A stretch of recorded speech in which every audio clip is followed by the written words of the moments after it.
Welcome to my channel. I'm Creative Katie Karen Burchill.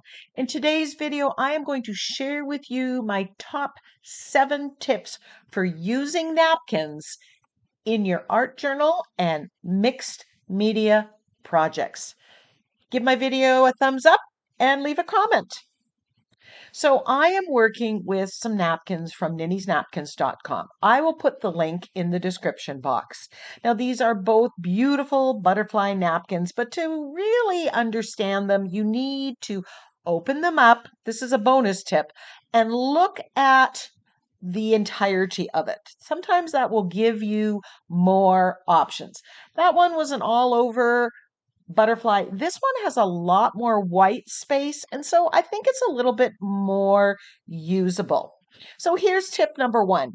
Get yourself some window templates. I've got a variety of them for the different substrates, and I'm just taking those templates and moving it over the opened napkin, and that's going to give me an idea of what I can use it for. This is a 4x7 or 5x7 card, and I found a section that would work perfectly for that.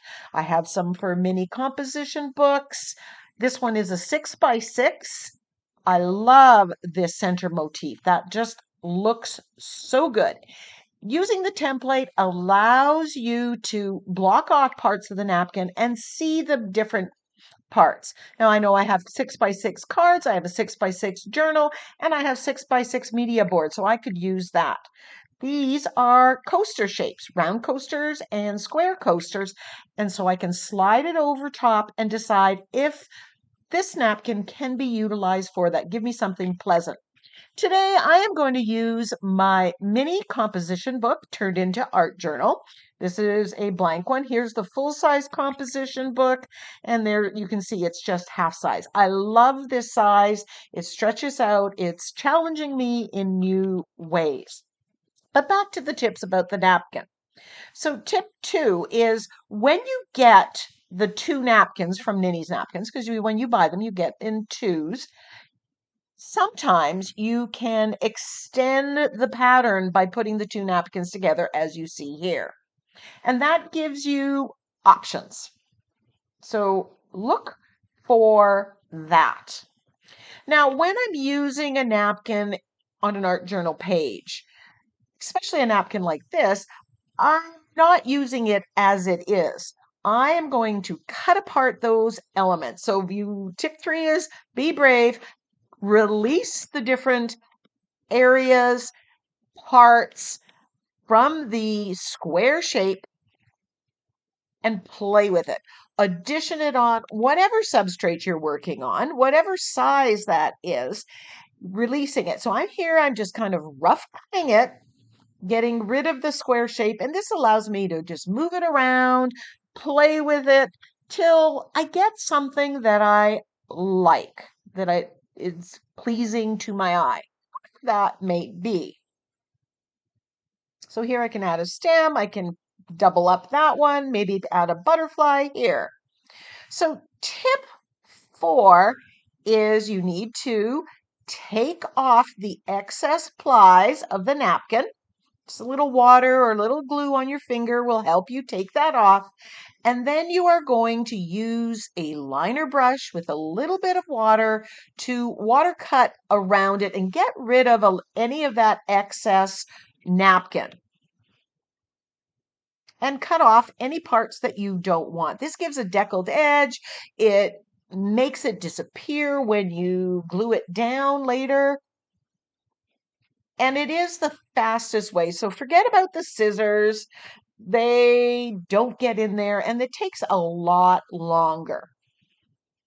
So now that I have my pieces all done, I'm going to get on with the business of creating a background for my elements, my focal images.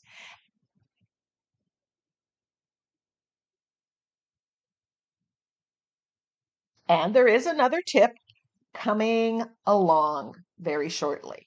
I'm just putting some plastic cutting boards in between the pages so I don't get the paint on here, on the pages, other pages that are there.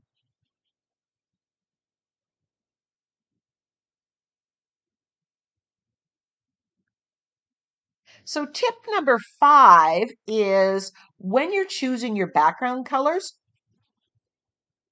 utilize the color scheme that was in the napkin.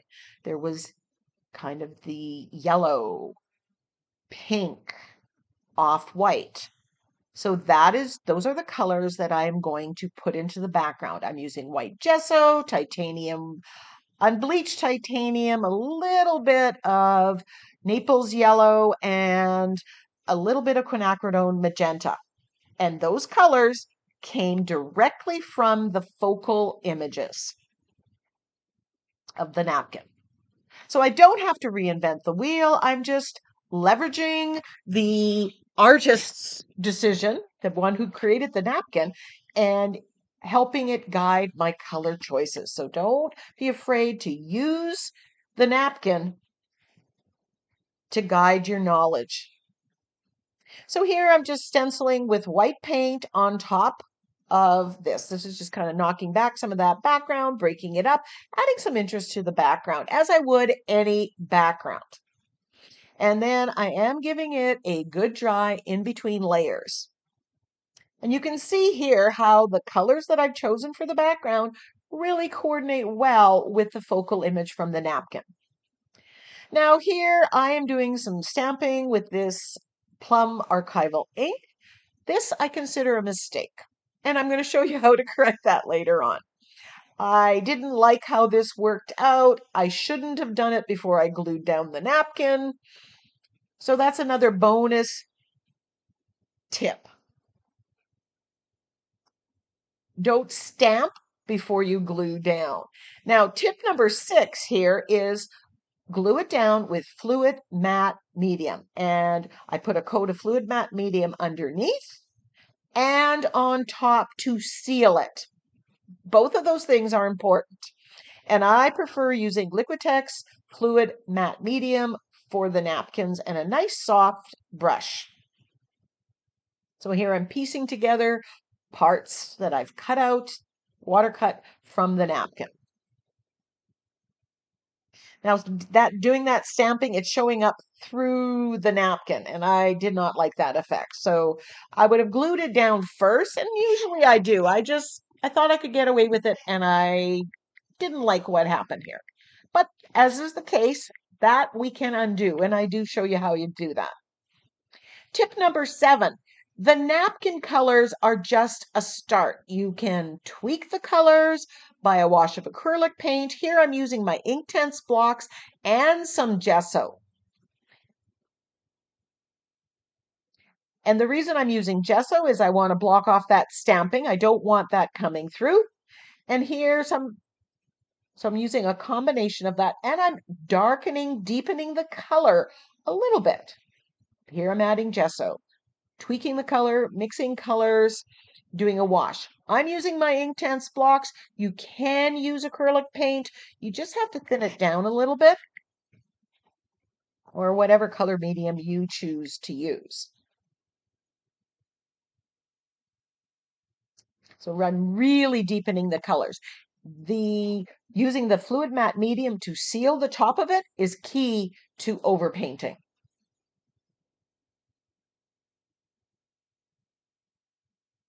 This is making the napkin colors really pop up, and you can actually change the napkin colors. I'm making it a little more coral, a little bit more pink, a little bit more whatever you want.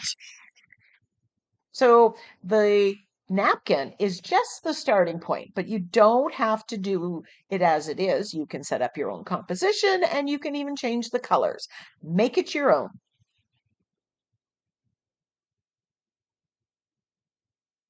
I could have made that butterfly blue if that worked for me.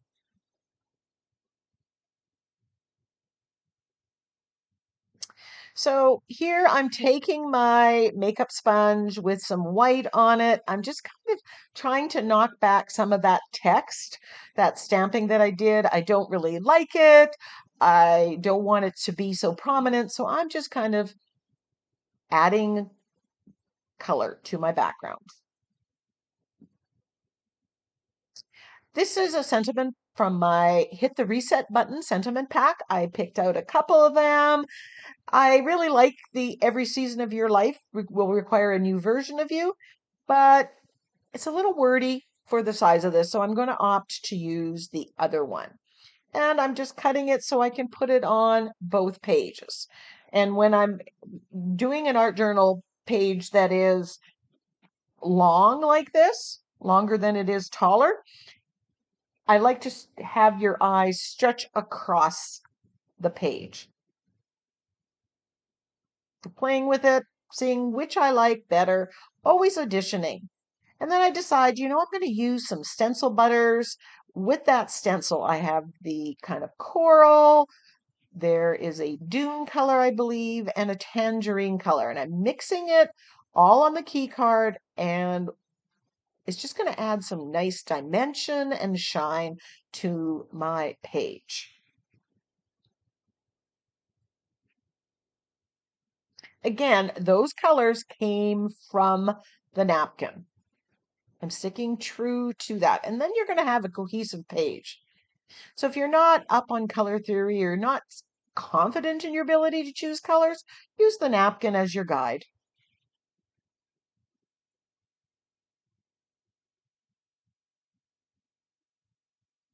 Love the shimmer of these TCW stencil butters. And I do believe those are also available at NINNYSNAPKINS.com. And I think there's a coupon code in the description box too to get percentage off your whole order. I'm just gluing the sentiment down again with my fluid matte medium.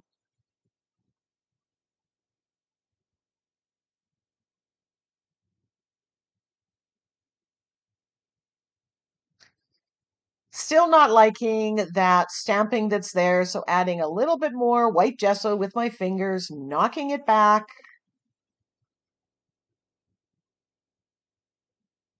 My magic eraser, my gesso.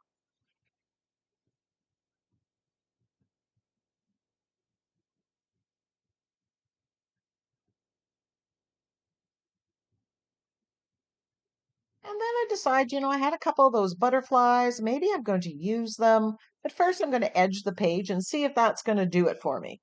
Maybe this is all I need to do.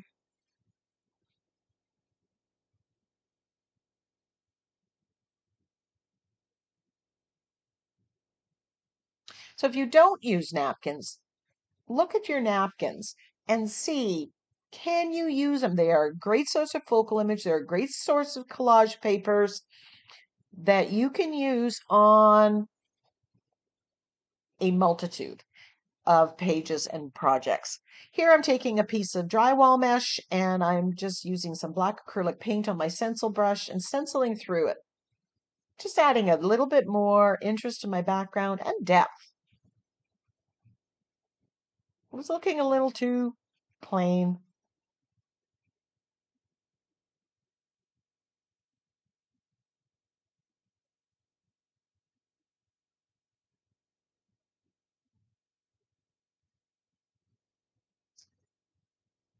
Using a charcoal pencil, I'm just outlining around my sentiment here, just part of the finishing process. And then I'm doing some sketchy lines on the focal image of the napkin.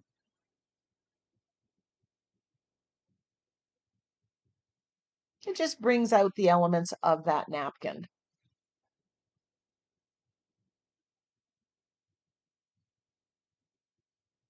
You just want to make sure that napkin is completely dry before you try to put any pencil or go over top of it. For the, if it's a gel pen, you will kill it if it's wet. And if it's the charcoal pencil, if it's not completely dry, your pencil will rip the napkin. And I'm thinking I'm done here showing you that. And then I thought, oh, you know what? I could put another butterfly or two butterflies on here. I had cut them out earlier, had decided not to use them, but now I'm going to. So before I wrap this up, I'm going to add both of those butterflies. Again, I'm gluing it down with the fluid matte medium.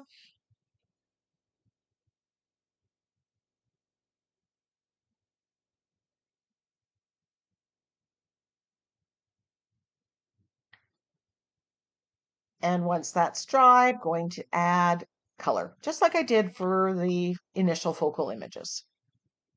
But this way, your eye's going to go right from left to right across the page. It's just absolutely lovely.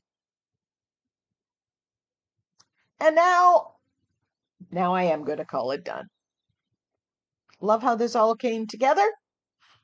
If you don't use napkins, I hope you give them a try, and I hope my tips are helpful. Until next time, go get creative.